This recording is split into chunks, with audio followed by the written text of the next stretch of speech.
The scene at the Denver Police Department that cold November evening in 1985 would stick in everyone's memory for years to come. The fluorescent lights buzzed overhead in the small interrogation room, casting harsh shadows on the pale green walls. A young girl, just 12 years old, sat hunched in an oversized metal chair, her feet barely touching the ground. Her worn-out sneakers had a hole near the big toe, and her sweater, 2 sizes too big, hung limply from her thin frame. Detective Cooper couldn't shake the feeling that something wasn't right about this case. 20 years on the force had given him a sixth sense about these things. He watched through the one-way glass as his partner, Detective Martinez, entered the room with a pack of cigarettes. The girl's eyes fixed on the red and white package, and for the first time that evening, her blank expression cracked slightly. The police station hummed with its usual evening activity. Phones ringing in the distance, the shuffle of papers, and the occasional squeak of rubber-soled shoes on linoleum floors. But in this room, time seemed to stand still. The clock on the wall ticked loudly, marking each second of silence. The girl hadn't spoken more than a few words since they brought her in. Her father had vanished 2 days ago, and the neighbors' reports painted a troubling picture. Mrs. Chen from next door had called 911 about shouting, and old Mr. Thompson swore he saw someone running from the house late at night. But it was the girl's story, or rather, her many different stories, that had raised red flags. First, she said her father had gone to the store. Then, it was a work trip. Then she claimed he was visiting a sick friend. Each version became more elaborate, but her eyes told a different story. They held that haunted look Cooper had seen too many times before, the look of someone carrying a heavy secret. Detective Martinez pulled out a cigarette and placed it on the table. It was the same brand they'd found scattered throughout the girl's house, her father's favorite. The detective had noticed how her eyes followed every movement when they collected them as evidence. Now, watching her stare at that single cigarette, Cooper felt his stomach twist. This wasn't standard procedure. In fact, it went against everything in the book. But sometimes, the book didn't have all the answers. The girl's fingers trembled slightly as they reached for the cigarette. The movement was familiar, automatic, like she'd done it 100 times before. But why would a 12-year-old know how to handle a cigarette with such practiced ease? Cooper leaned closer to the glass, his breath fogging the surface slightly. The room felt smaller now, more intense. Martinez sat quietly, waiting. He'd been Cooper's partner for 8 years, and they could read each other's moves like a well-worn map. This moment, this cigarette, it wasn't just about getting answers. It was about understanding the story written in the girl's silences, and her contradictions in the way she flinched at sudden movements. The heat from the building's ancient radiator made the air thick and heavy. Outside, Denver's early winter was settling in, the streetlights creating warm halos in the gathering darkness. But inside this room, time continued to crawl. The girl held the cigarette like it was both a lifeline and a snake about to strike. When she finally spoke, her voice was barely above a whisper, but it carried the weight of mountains. "He used to make me." She started, and then stopped, her words hanging in the air like smoke. Cooper felt his heart rate quicken. Years of experience told him they were about to uncover something big, something that would change not just this case, but maybe their whole understanding of what they thought they knew. Little did any of them realize that this moment, this single cigarette in a dreary interrogation room, would unravel a story far bigger and more complex than anyone could have imagined. It would expose secrets that would shake the department to its core and change lives forever. But for now, in that small room, as the clock continued its relentless ticking, they waited for the truth to finally break free. 2 days before that tense moment in the interrogation room, life in the quiet suburban neighborhood had been turned upside down. The morning started like any other, school buses rumbling down streets, people heading to work, and the smell of fresh bread from the corner bakery floating through the air. But by nightfall, everything would change. The girl's father had disappeared without a trace from their small blue house on Cedar Street. The house itself looked like every other on the block: neat lawn, white trim, flower boxes that had seen better days. But something felt off that morning. The neighbor's cat, usually lounging on their front porch, was nowhere to be seen. The father's car sat in the driveway, but the front door stood slightly ajar, swaying gently in the autumn breeze. Mrs. Chen, who lived next door, was watering her plants when she heard it, the kind of shouting that makes you freeze in place. It wasn't the usual parent-child argument about homework or bedtime. No, this was different. Her hands shook as she dialed 911. Water from her forgotten watering, concreting a small puddle around her feet. The police arrived within minutes, their red and blue lights painting the peaceful street in emergency colors. Officer Wilson, fresh from the academy, knocked on the front door.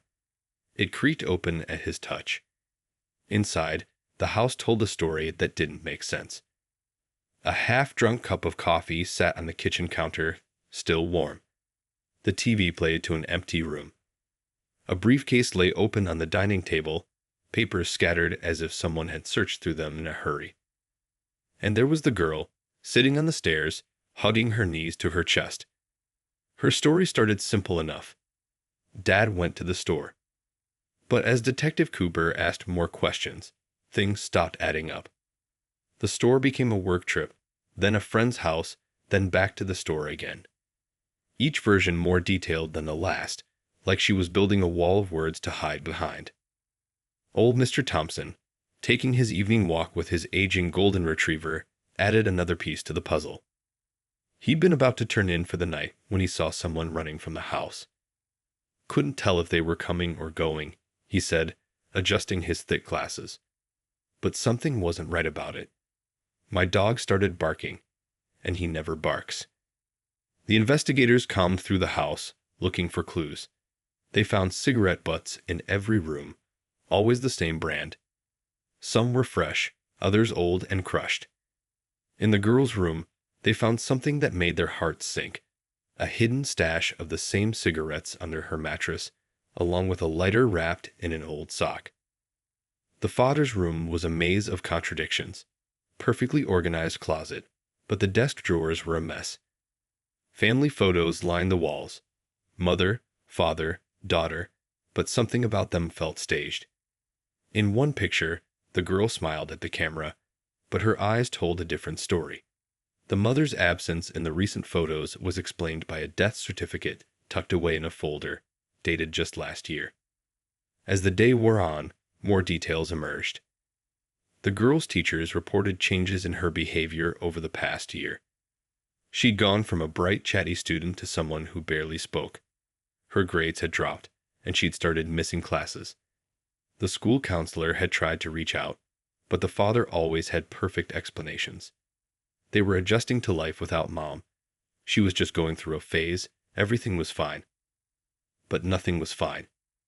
The evidence pointed to something darker, something that made even veteran cops like Cooper lose sleep.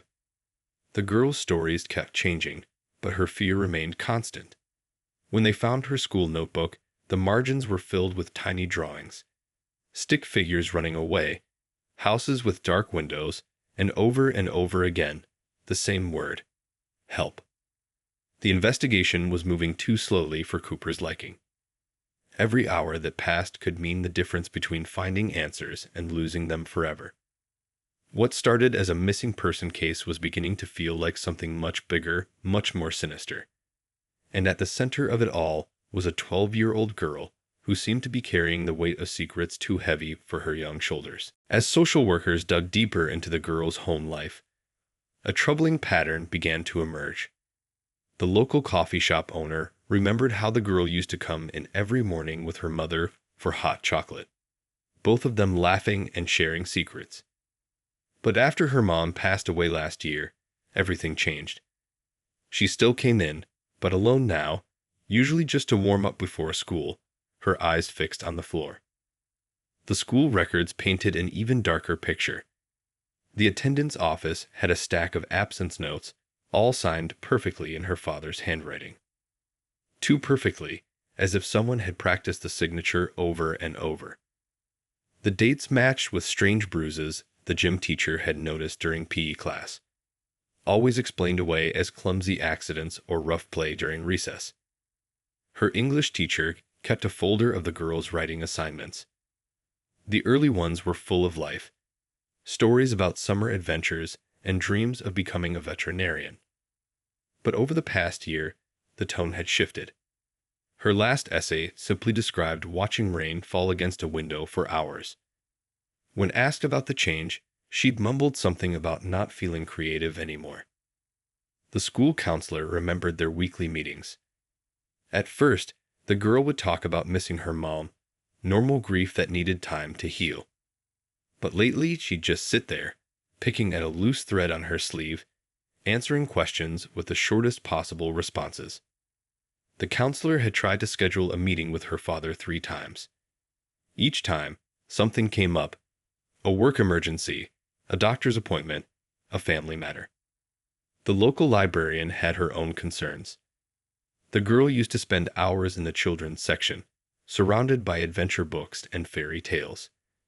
Recently, she'd started hiding in the reference section instead, looking up things no 12-year-old should need to know: law books, articles about witness protection, papers about criminal investigations.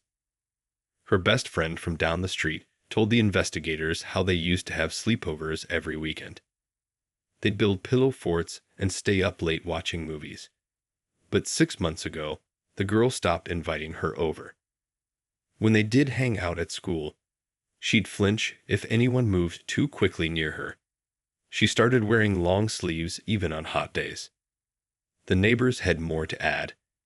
The paperboy mentioned how the father would stand at the window every morning, watching the street like he was expecting someone.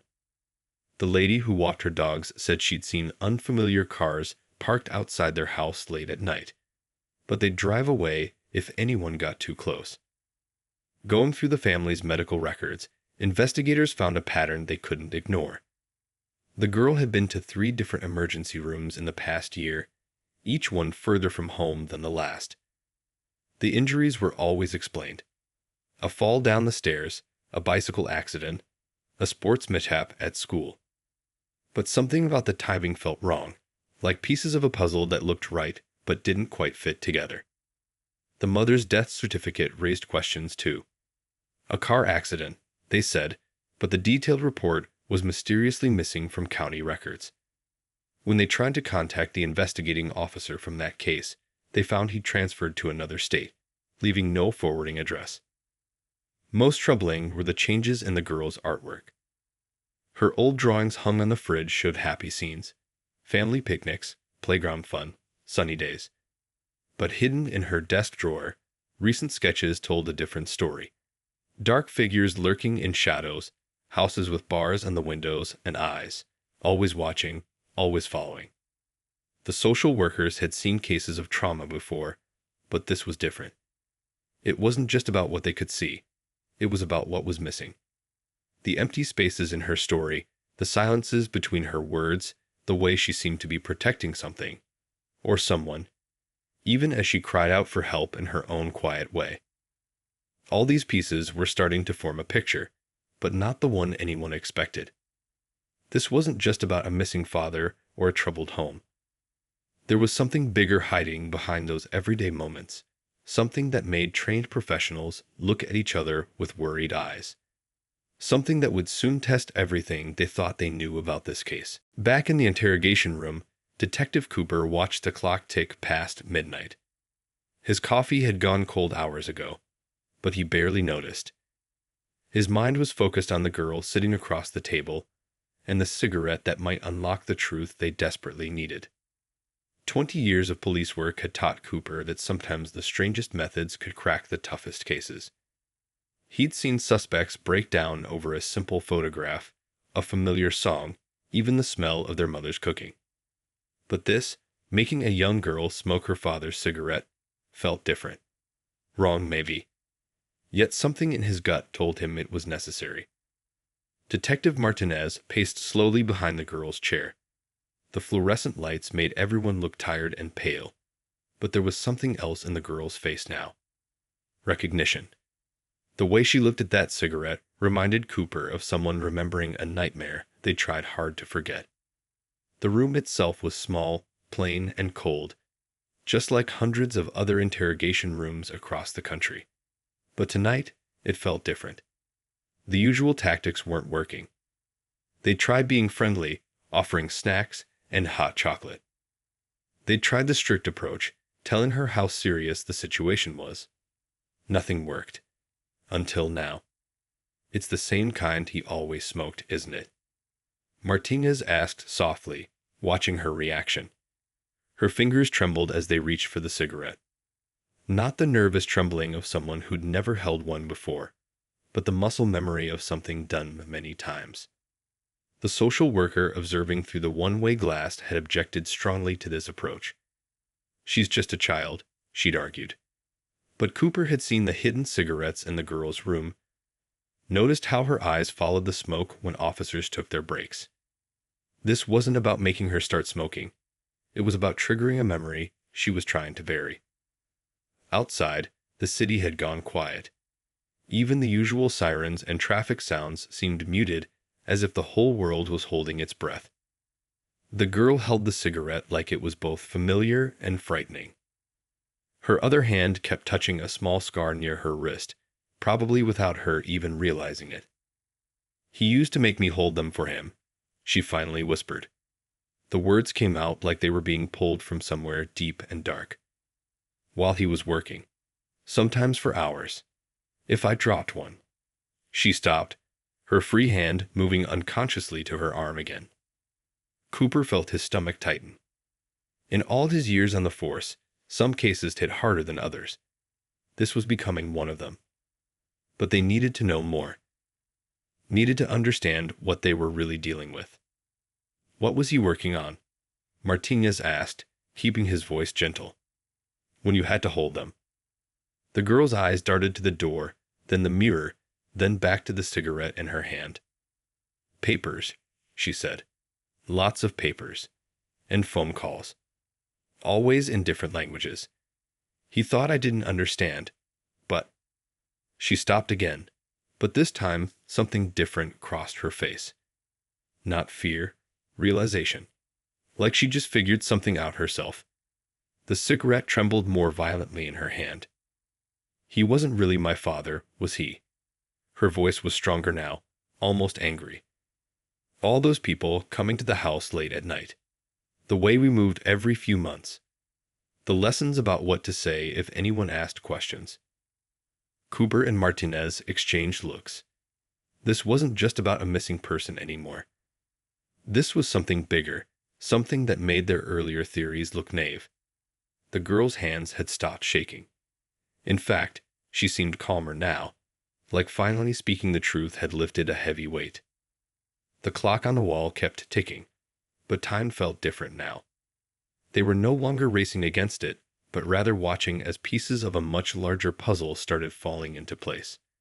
Sometimes the hardest truth comes from the simplest things, like a cigarette in a cold interrogation room long past midnight. The truth hit the interrogation room like a thunderbolt.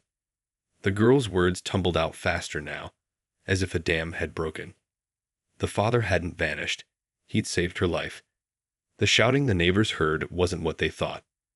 It was all part of a plan, a carefully orchestrated disappearing act to protect something bigger than anyone realized. "He wasn't running away from me," she explained, her voice stronger than it had been all night. "He was running to get help. There are bad people at my school, really bad people. They pretend to be normal, but they're not." She twisted the hem of her sweater as she spoke, but her eyes were clear now, focused. Detective Cooper leaned forward, his coffee forgotten. The pieces were starting to fit together. The mysterious late-night visitors, the constant moving, the perfectly practiced explanations for everything. Her father hadn't been hiding from the law. He'd been working with it.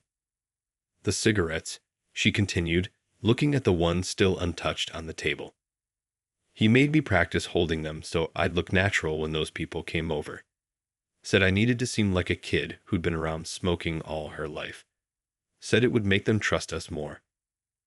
Martinez pulled out a photo they'd found in the house, a group of teachers and staff from the girls' school. "Can you point to them?" he asked gently. "The ones who aren't what they seem." Her finger moved across the photo, stopping at certain faces. The new gym teacher who always volunteered for field trips. The janitor who spent too much time near the playground. The friendly office lady who asked too many questions about students' families. Dad, the agent. He found out what they were doing. They were looking for kids like me, kids who wouldn't be missed. Kids whose real parents were gone or too busy to notice things. Her voice cracked slightly, but she kept going. That's why he chose me after my real mom died. He needed to look like a single dad, someone they'd want to help, someone they'd trust. The social worker behind the glass wiped her eyes. This wasn't just a case of abuse or neglect anymore. This was a carefully planned operation that had been unfolding right under everyone's noses. The father, the FBI agent, had spent a year building his cover, protecting his position, and gathering evidence. The night he disappeared, the girl continued, one of them came to the house, said they had a special opportunity for me, some kind of student exchange program. She shuddered. Dad knew what that really meant. He'd finally gotten enough evidence, but they were moving faster than he expected. He had to get me out before. She didn't finish the sentence. She didn't need to. Cooper thought about all the missing children posters he'd seen over the years, all the cases that went cold, all the stories that never made sense. How many of them connected to this? The shouting was fake, she explained, almost proudly now. We'd practiced it. Make the neighbors call the police, make it look like he'd run away, maybe done something bad to me. That way, they'd think he was just another guilty man on the run. They wouldn't look too closely at where he really went, straight to the FBI with a year's worth of evidence. The room felt different now. The harsh fluorescent lights didn't seem as cold. The girl sat straighter in her chair, no longer the frightened child they'd brought in hours ago. She was part of something bigger, something that mattered. She and her pretend father had been soldiers in a secret war, fighting battles no one else could see. He told me to trust you, she said, looking directly at Cooper for the first time. Said if anything happened, I should wait for the detective who looks grumpy but has kind eyes. A ghost of a smile crossed her face. He said you'd figure it out, even if you had to do something crazy like making me hold a cigarette. The weight of what they'd uncovered settled over the room. This wasn't the end of the investigation. It was just the beginning. Somewhere out there, a brave FBI agent was preparing to bring down a network that had operated in shadows for too long. And here, in this small room, his daughter, not by birth, but by choice and circumstance, had just helped crack the case wide open. The truth about her undercover FBI agent father changed everything. As dawn broke over the city, the small police station transformed into a hub of intense activity. Phones rang constantly, and agents in dark suits hurried through hallways, speaking in hushed but urgent tones. The girl sat in a more comfortable room now, wrapped in a soft blanket someone had brought from the break room. A kind-faced woman from victim services kept her company while Cooper and Martinez worked with the FBI team that had just arrived. Her revelation had set in motion one of the biggest operations the city had ever seen. He spent months planning this, the lead FBI agent explained, spreading photos across the conference room table. Built his cover story piece by piece. Even the house was chosen carefully. Right neighborhood, right distance from the school, perfect sightlines for surveillance. He pointed to carefully marked maps showing camera positions and patrol routes.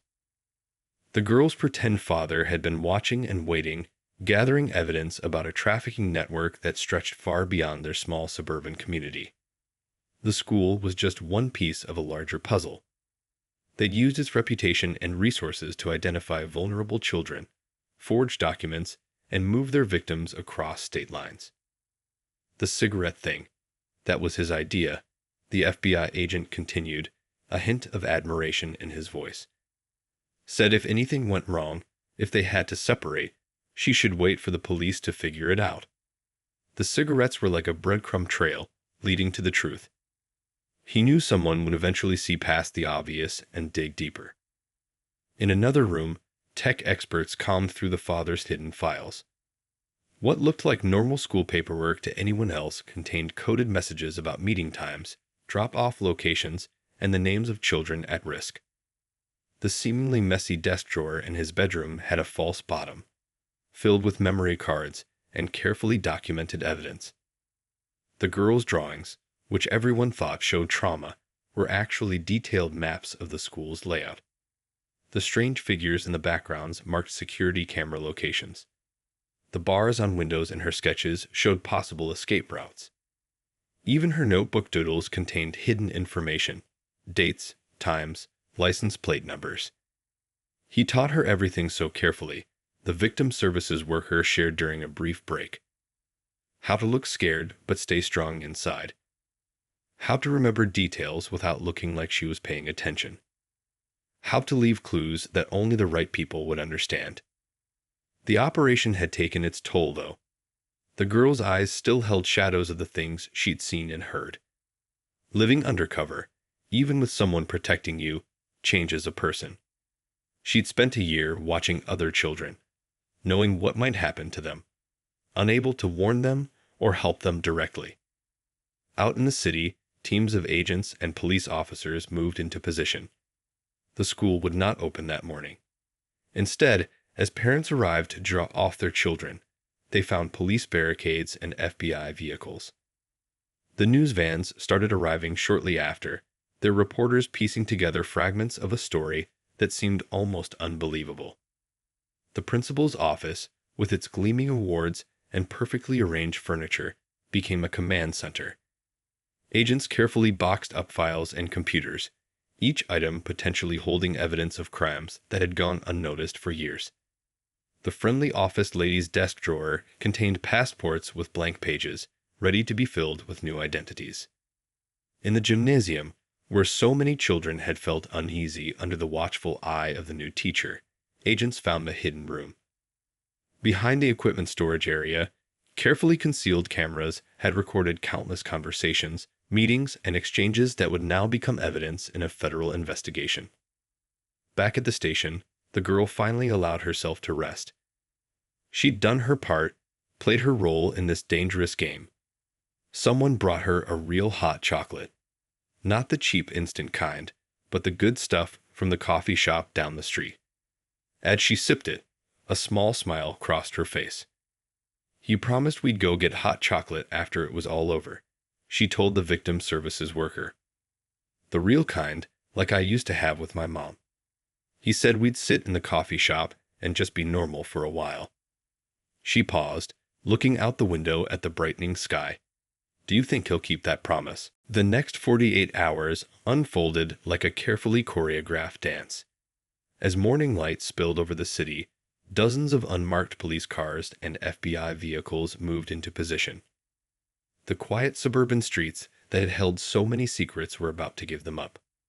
The first arrests happened at the school just before the morning bell.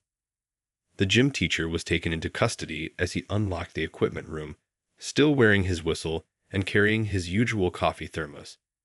The office lady didn't even have time to turn on her computer. The janitor was caught trying to slip out the back door when he saw the FBI vehicles arriving. But they were just the beginning. The evidence the undercover agent had gathered led to a local business owner who ran a shipping company. His trucks, which regularly transported school supplies and sports equipment to other districts, had been moving something far more precious and terrible. His arrest came during a board meeting, right in front of his unsuspecting colleagues. The investigation spread like ripples in a pond. A church youth group leader, a summer camp director, a travel agent who specialized in student exchange programs. With each arrest, more documents were discovered, more connections revealed.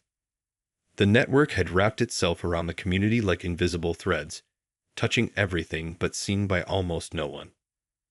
At the police station, the girl helped identify faces in photographs, her voice steady as she pointed out people she'd seen at late-night meetings in her house. That one came every Tuesday, she'd say, or he always made phone calls from his car, never inside. Each detail she remembered helped complete the puzzle. The local news stations couldn't get enough of the story, though they didn't know all the details yet. Massive law enforcement operation uncovers criminal network ran across the bottom of TV screens. Parents gathered at the school gates, holding their children close, sharing worried whispers about what had been happening right under their noses. The most surprising arrest came at City Hall. A senior official who sat on the school board was led out in handcuffs during a budget meeting. He had been using his position to approve special programs and field trips, each one carefully designed to identify potential victims. His computer contained years of carefully coded records. Back in the evidence room, technicians pieced together the full scope of the operation. The father's meticulous notes revealed how the network chose their targets. Usually children from single-parent homes, kids whose families were struggling, students who seemed lonely or troubled. They'd offer special opportunities, mentoring programs, scholarships that seemed too good to be true. The girl's role had been crucial. As the seemingly troubled daughter of a single dad, she was the perfect bait. The network members had watched her, thinking they were grooming another victim. Instead, they had invited a witness into their midst, never suspecting that her fearful glances and nervous habits were all part of a carefully crafted performance. They thought Dad was perfect for their plans, she explained to Cooper, who still hadn't gone home to sleep. A single father struggling to raise a difficult child. They figured he'd be grateful for their help, maybe look the other way if things didn't seem quite right. They never guessed he was watching them right back. The operation had one more surprise in store. Late that evening, as agents searched the basement of the shipping company, they found a hidden room. Inside were hundreds of files, each containing details about children from other cities, other states. This wasn't just a local network, it was one piece of something that stretched across the country. The girl's pretend father had uncovered something bigger than anyone expected. His year of living undercover, of teaching his borrowed daughter how to play her part, had cracked open a case that would take years to fully unravel. Cases of missing children from other cities suddenly had new leads. Cold trails became warm again. In a quiet moment between interviews, the girl found a photo that had fallen from one of the evidence boxes. It showed her and her undercover father at a school picnic, both smiling at the camera. To anyone else, they looked like a normal family having a normal day. But she remembered what they'd really been doing, counting cars in the parking lot, noting which teachers talked to which parents, building their case piece by tiny piece. She handed the photo to Cooper. "We did good, didn't we?" she asked, and for the first time since this all began, her smile reached her eyes. The aftermath of the operation brought its own storm of controversy. Detective Cooper found himself in the hot seat, facing an internal affairs investigation over his unorthodox cigarette interrogation technique. The morning newspapers ran headlines questioning police methods, and local TV stations played the story on repeat. The police chief sat behind his desk, looking tired as he reviewed the case files. "You made a 12-year-old smoke a cigarette," he said, rubbing his temples. "Do you know how that sounds to the public?" But even as he spoke, another pile of papers sat on his desk. Letters from parents whose children had been saved by the investigation. Thank you notes from other police departments whose cold cases were now being solved. Cooper sat quietly in his chair, thinking about that night in the interrogation room. "Sometimes you have to trust your gut," he finally said. "Sometimes the book doesn't have all the answers." He pulled out the girl's statement from his folder, where she had written in clear, careful handwriting how that moment with the cigarette had given her the courage to tell the truth. The girl herself had become an unexpected advocate for Cooper. She insisted on speaking at his disciplinary hearing, her voice clear and strong in the crowded room. "He saw what nobody else saw," she told the review board. "Everyone else thought I was just a scared kid. He figured out I was trying to tell him something." The controversy sparked national debates about police interrogation methods, especially with minors. Experts appeared on TV shows, arguing back and forth about ethics and effectiveness. But in the middle of all the noise, something important was happening. Police departments across the country were rewriting their rules, creating new guidelines for cases involving children who might be witnesses rather than victims. The girl's pretend father, now able to step out of the shadows, stood firmly behind Cooper's decision. "We spent a year building a case," he told the review board. "But we knew there might come a time when everything fell apart, when she'd have to convince someone to look deeper. That cigarette wasn't about making her smoke. It was about giving her a way to show what she knew." Social workers who had initially been horrified by the interrogation technique began to understand its purpose. The cigarette hadn't been about causing harm. It had been a key, unlocking a door that needed to be opened. Sometimes, they realize, helping someone means seeing past the obvious signs to the truth hiding underneath. In the following weeks, as the dust began to settle, changes swept through law enforcement agencies. New training programs were developed, teaching officers to look for subtle signs that a child might be more than just a victim.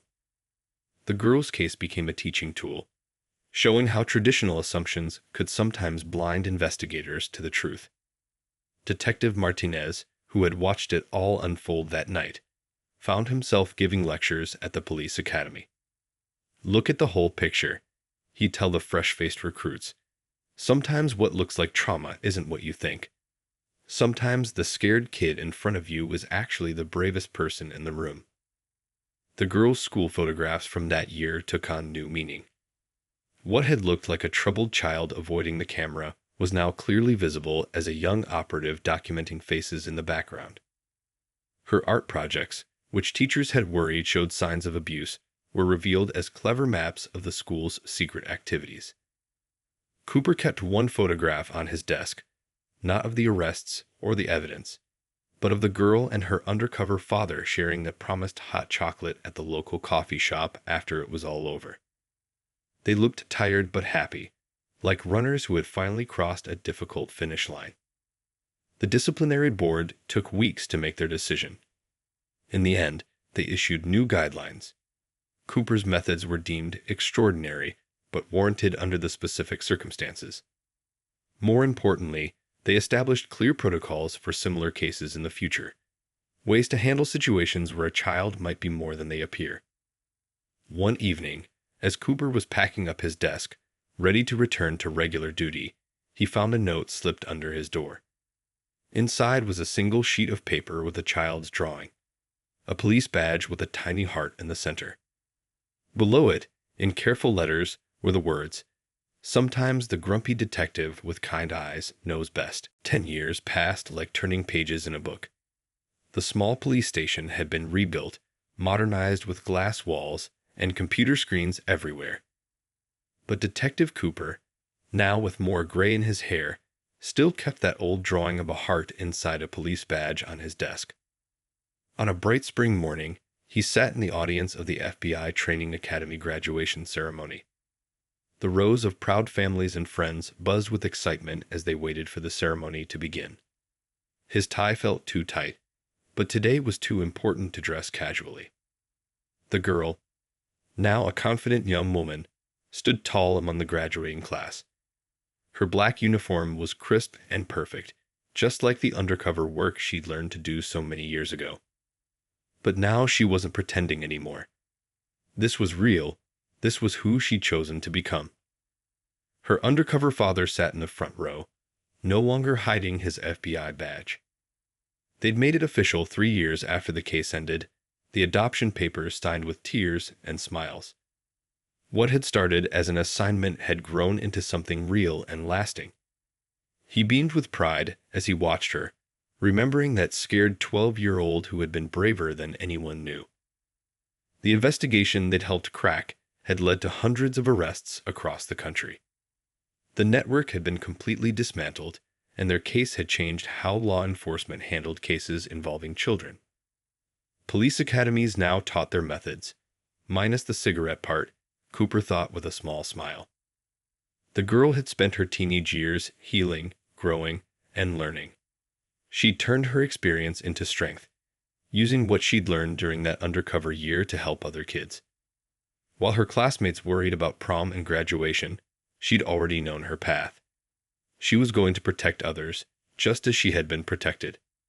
When it was her turn to receive her badge, she paused and looked out at the crowd.